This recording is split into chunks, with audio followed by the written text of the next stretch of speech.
तो हाय दोस्तों, जो आपको पता है अभी सिलेक्शन पोस्ट के एसएससी के एग्ज़ाम चल रहे हैं। तो ये हमारे भाई हैं रमन, ये एग्ज़ाम दे के आए हैं सिलेक्शन पोस्ट का। कल इनका एग्ज़ाम था सेकंड शिफ्ट में 12th लेवल वाला। तो चलिए इनसे जानते हैं कौन कौन से क्वेश्चन आए थे। तो पहले मैथ के बारे में बताइए। जी, मैथ के काफ़ी क्वेश्चन तो ईजी थे और उसमें कुछ मॉडरेट भी थे। मतलब सही था लेवल, कुछ ज़्यादा हार्ड नहीं कह सकते हम। अच्छा लेवल था, जिसने अच्छा से पढ़ाई की है थोड़ी भी तो वो कर सकता था। अच्छा, तो थोड़े टॉपिक जैसे कौन कौन से चैप्टर से क्वेश्चन आए थे? जैसे सीआई से आया हुआ था एक, सीआई और एसआई से। एसआई। हाँ, एसआई का था, सीआई का नहीं। एसआई का था एक क्वेश्चन और हाइट एंड डिस्टेंस के 2 क्वेश्चन थे उसमें। तो हाइट एंड डिस्टेंस के आपको क्वेश्चन पढ़ने हैं और हाँ, सीआई हाइट और एंड डिस्टेंस। सीआई तो आ ही जाता और है जैसा वैसे। कि लोग बताए थे प्रोबेबिलिटी, तो प्रोबेबिलिटी का उस शिफ्ट में तो था नहीं।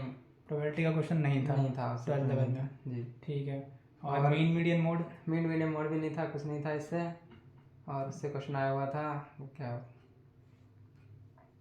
अलजेब्रा से 2 क्वेश्चन थे। हाँ, अलजेब्रा से फार्मूला वाले। हाँ, फार्मूला वाले 2 क्वेश्चन थे। तो आप लोग फार्मूले देख लीजिए डायरेक्ट अलजेब्रा फार्मूला में। बेस्ड ही क्वेश्चन थे। ट्रिग्नोमेट्री से और ट्रिग्नोमेट्री से एक क्वेश्चन था, ट्रिग्नोमेट्री से वो भी अच्छा, फार्मूला बेस्ड ही था। 2 क्वेश्चन थे उससे। ट्रिग्नोमेट्री से 2 क्वेश्चन हैं। हाँ, तो 2 ये सब क्वेश्चन। टॉपिक आप लोग तो ये नोट सब कर टॉपिक लीजिएगा और ये पढ़ लीजिएगा। और बात करते हैं रीजनिंग की। रीजनिंग में तो पता नहीं कहाँ से क्वेश्चन उन्होंने कुछ अलग ही लेवल, पता नहीं क्या बना के दे दिया उन्होंने। मतलब अभी तो तक कुछ जैसे समझ, पेपर आ अभी रहे तक थे जैसे पेपर आ रहे थे सब अलग था पूरा। अलग था। हाँ बिल्कुल, उसमें कुछ नहीं, डायरेक्ट एक लाइन लिखी हुई थी, कुछ भी कोई सिंबल नहीं, कुछ नहीं कि इसका रिलेशन इससे है तो इसका रिलेशन क्या होगा। मतलब ऐसे साइंस वाइंस बच्चे बताए हाँ, थे। साइंस वगैरह सब मिला के उन्होंने पता नहीं जैसे कैसे मान करके लीजिए दिया हुआ है। एसआई यूनिट पूछ ली कि पावर की यूनिट वॉट है, तो वर्क की यूनिट क्या होगी, इस तरीके से हाँ, इसी तरह क्वेश्चन से। थे। ठीक है। रीजनिंग में थोड़ा तो रीजनिंग में एनालॉजी आप लोग पढ़ के देखिएगा। एनालॉजी हाँ पढ़ के जानी, क्योंकि उससे 6-7 क्वेश्चन आए हुए थे। तो रीजनिंग का पैटर्न काफ़ी चेंज देखने को मिला है। और जीएस में क्वेश्चन, जीएस के क्वेश्चन इजी थे, जिसने ऊपर पर भी पढ़ा है ना उसका भी हो जाएगा इसमें। मतलब हाँ, वन लाइनर से काम चल जाएगा हाँ, और आपका। एक क्वेश्चन तो रिपीट भी था उसमें, सिडवी वाला। सिडवी सिडवी का। जो है ऑर्गेनाइज कौन कराता है। ठीक है। और ब्रिक्स से क्वेश्चन थे, 2 उससे भी थे। तो ब्रिक्स समिट आप लोग पढ़ लीजिएगा कि कहाँ कहाँ पे हुई थी और ब्रिक्स में कितनी कंट्रियाँ हैं अभी। ठीक और है। फेस्टिवल पूछा गया था जन्माष्टमी वाला, वो किसके जन्मदिन पे मनाया जाता है। हाँ, तो तो जन्माष्टमी उसका तो था, नॉर्मल वो क्वेश्चन है तो बिल्कुल। नॉर्मल क्वेश्चन था ऐसे ही। ठीक है। और और आपका एक क्वेश्चन उसमें एक ही था करंट अफेयर का, ज़्यादा क्वेश्चन नहीं थे करंट अफेयर के। करंट अफेयर का क्वेश्चन एक ही था। और डांस वांस का? डांस के कोई क्वेश्चन नहीं था। डांस का कोई क्वेश्चन नहीं मिला था।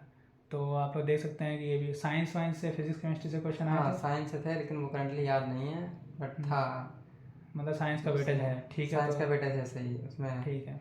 कंप्यूटर के क्वेश्चन मिले थे? नहीं, कंप्यूटर का कोई क्वेश्चन नहीं मिला। कंप्यूटर का एक भी क्वेश्चन नहीं है। अभी आपको कंप्यूटर नहीं पढ़नी है, सिलेक्शन पोस्ट के लिए तो नहीं पढ़नी है। और इंग्लिश में?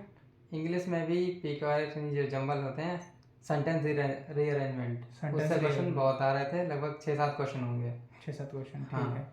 तो और एक्टिव पैसिव से भी 3-4 क्वेश्चन थे, और ऐसे हमारा डायरेक्ट इनडायरेक्ट से भी, यानी टोटल नरेशन से ही क्वेश्चन काफ़ी आ गए थे उसमें।